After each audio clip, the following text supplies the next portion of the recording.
कैसे एक street fighter रसिया का प्रेसिडेंट बन गया। व्लादिमीर पुतिन बर्थ 1952 में एक गरीब परिवार में हुआ था। उनका बचपन फन के लिए रेड्स को चेज करते हुए बीता। वह अपने बचपन में काफी पतले और कमजोर थे, जिस कारण उन्हें लगातार बुली किया जाता था। लेकिन पुतिन हर बार फाइट बैक करते थे। उनके टीचर के अकॉर्डिंग वो एक वाइल्ड कैट की तरह लड़ाई करते, अपने हाथ पैर और इवन दांतों का यूज कर। इनफैक्ट 12 साल की उम्र तक वो ऑलमोस्ट हर दिन स्ट्रीट फाइट में इन्वॉल्व रहते थे। इन्हीं फाइट से उन्हें पावर की समझ आई और उन्होंने मार्शल आर्ट्स क्लासेस ज्वाइन कर ली और 16 की एज में वह नेशनल जूडो चैंपियन भी बन गए।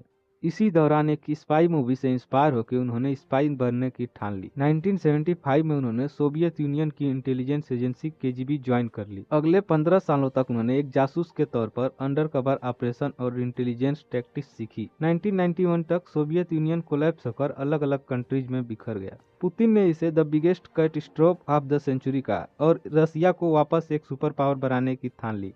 1994 में सेंट पीटर्सबर्ग सिटी के डिप्टी मेयर बनके उन्होंने पॉलिटिक्स में एंट्री कर ली और केवल 4 सालों में रशियन प्रेसिडेंट याल्सिन की नजर में आके रसिया की नई इंटेलिजेंस एजेंसी के हेड बन गए। फिर कुछ ही महीनों में प्राइम मिनिस्टर बन गए, जिसके बाद उन्होंने चेचन्य में रसिया के रेबल्स के अगेंस्ट एक ब्रूटल ऑपरेशन किया, जिससे उनकी पॉपुलैरिटी पीक पर पहुंच गई।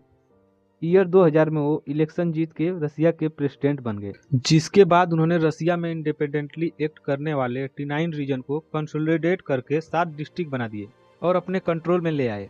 उन्होंने अपोजिशन और रिच बिजनेसमैन के इन्फ्लुएंस को दबाया और 2020 में तो कॉन्स्टिट्यूशन ही बदल दिया ताकि वो लाइफ टाइम पावर में रह सके।